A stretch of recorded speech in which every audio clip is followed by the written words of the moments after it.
Tim Cook's hearing all of those complaints and is finally deciding if you don't want to have your old iPhone down throttled anymore, you don't have to. But is that really a good thing? This was very unlike Apple. Recently, Tim Cook announced in an interview that he wished they would have been more clear about this, and that in a very close upcoming iOS 11 update, you'll actually be able to see your battery's health. You'll be able to see how much of your CPU is being down throttled, or if it's being down throttled at all, and if you want the option of not having it be down throttled, that option will now be there. But Apple heavily advises against that because what it means is your battery could start dying before it reaches 0%. Or for the longevity of the device, it could start meaning that if you keep running the CPU at 100% while that lithium battery is degrading, it could result in the phone turning off and never turning back on, in which case you'll have no choice. You're either gonna have to replace the battery or you're gonna have to buy a whole new phone. And I think Apple's kind of fine with either at this point. But I just found it very interesting that for once, instead of Apple just standing up and saying, no, this is how we want our phones to work, they're actually turning around and going like, okay, you want a way to kill your phone faster? Here you go, you can just have that. And I wonder if it's almost kind of like an annoyed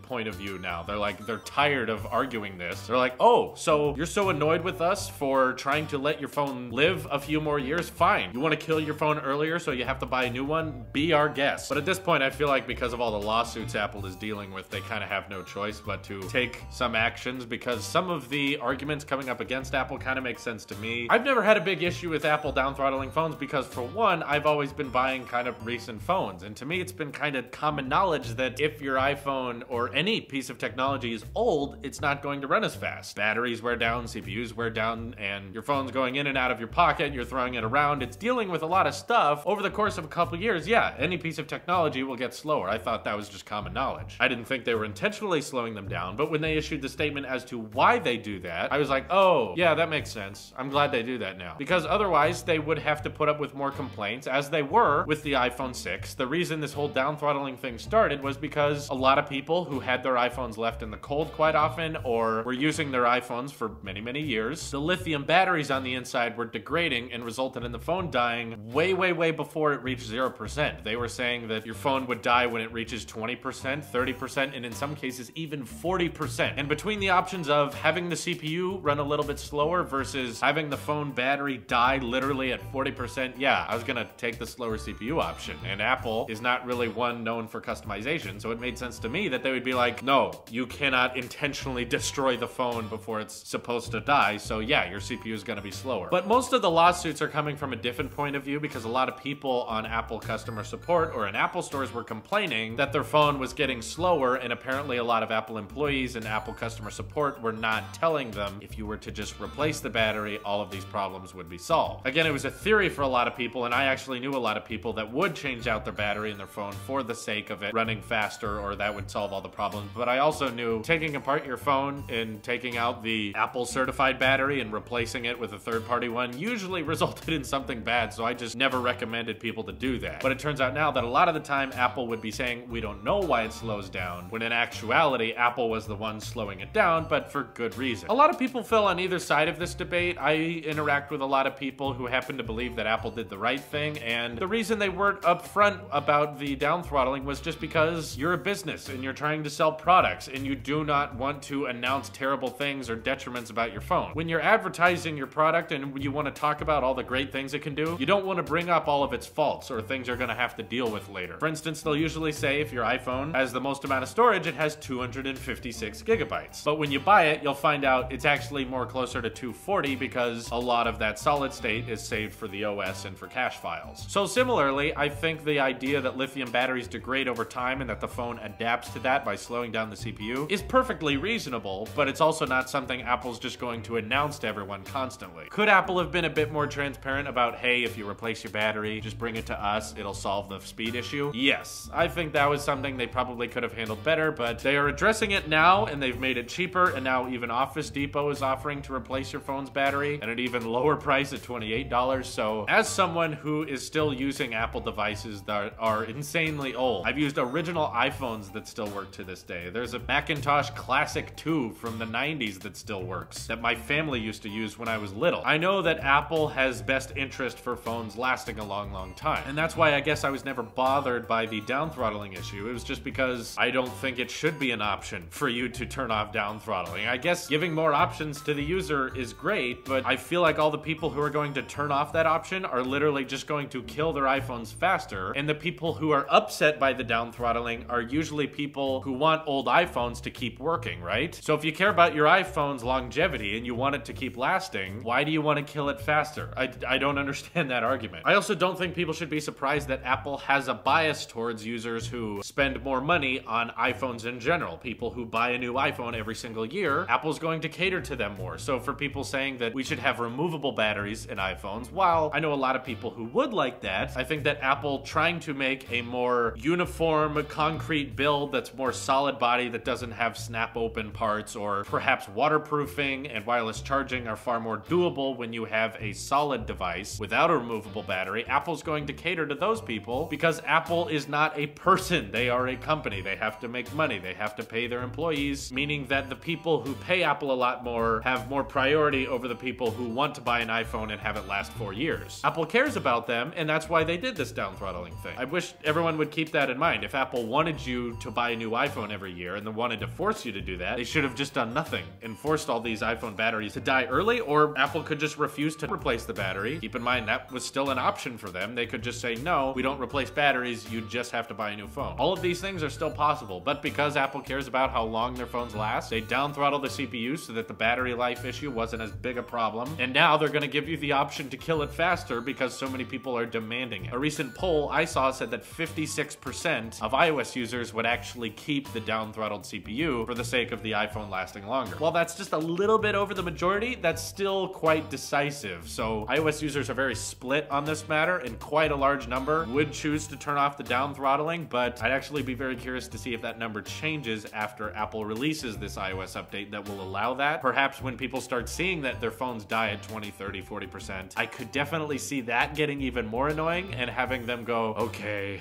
yeah, go ahead and down throttle. So maybe it could change. I don't know, but I'd love to hear your thoughts in the comments below. Maybe one person could comment team down throttle for longer life, and then you can like that person's comment to show your support for keeping the down throttled CPU on older models. And someone else can comment team don't down throttle for better performance. And then if you're agreeing with that plan, just like that comment, and then we can see which comment gets the most likes. Something like that, or you can organize it yourself. This is your Apple Sheep here, and I will see you in the next one.